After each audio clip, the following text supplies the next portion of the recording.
essence, he's saying, hey, skin color doesn't matter, gender doesn't matter, sexuality doesn't matter, equality under the law matters. Now, ironically, that's very different than what the guy who was standing behind him was about to say when he talked about who he was going to replace Stephen Breyer with. The person I will nominate will be someone with extraordinary qualifications, character, experience, and integrity. And that person will be the first Black woman ever nominated to the United States Supreme Court. It's long overdue, in my view. You know, one of the things you can't do in the United States is hire based on skin color. That's what the Civil Rights Act is all about, okay? We've had that for about 50 plus years. That used to be something that everyone thought was a good thing, that we would be colorblind when it came to hiring. But now at the highest levels of government, the leader, supposed leader of the executive branch, says that I will hire a qualified person. And by the way, qualified person, that's great. And by the way, there are probably thousands of qualified Black females for this job. Absolutely, there's just no doubt about it, right? Great legal minds, no doubt about it. Now, I may disagree with some of their legal conclusions or something like that, but there's no doubt.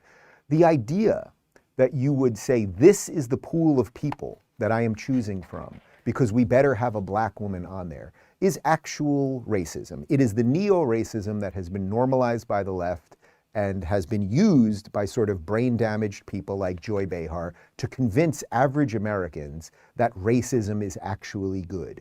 Do you think that Dr. Martin Luther King, when he did not want his children to be judged by the color of their skin, but by the content of their character, would be looking at a day like yesterday, listening to the President of the United States say, hey, we're hiring based on skin color? Do you think that's what he wanted, or have they twisted and perverted the very meaning of the word equality into this twisted equity thing that has nothing to do with equality? Because equity is about breaking people down. Equality is about getting everybody to the same starting point, okay? Giving everybody the same equality of opportunity. So these people are racists. And I would say to you, if you're a minority watching this, whatever that means to you, if you are Latino, if you are Asian, if you are Indian, if you are a lesbian, if you are trans, why didn't he pick one of you? And if he did, would you want him to pick one of you just on the basis of that?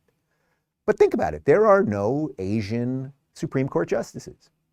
Asians actually score way better on most testing. We know all the stuff about how Harvard actually discriminates against Asians because too many Asians were getting into Harvard. That's another type of neo-racism sold to us by the left, right? So what is really going on here? Are these people for minorities, or, call me crazy on this one, Dave's gonna go on a little conspiracy theory right now. Could it be that the Democrats and the left actually just want Black people as pawns? That they only want them because of identity politics. They want to make sure through fake gestures, like saying, you see a certain amount of Black people got Oscars. And you see we have an exactly proportionate amount of Black people on the Supreme Court, et cetera, that Black people will never think, oh, maybe we should not vote for these people anymore. These people who institute all of these policies that destroy our city through removing police officers, that keep us on the government dole, that do all of these things, put us in housing that we can't get out of because it creates generational need to basically stay in the same place. All of this stuff. Do you think that might be it? But we'll go on.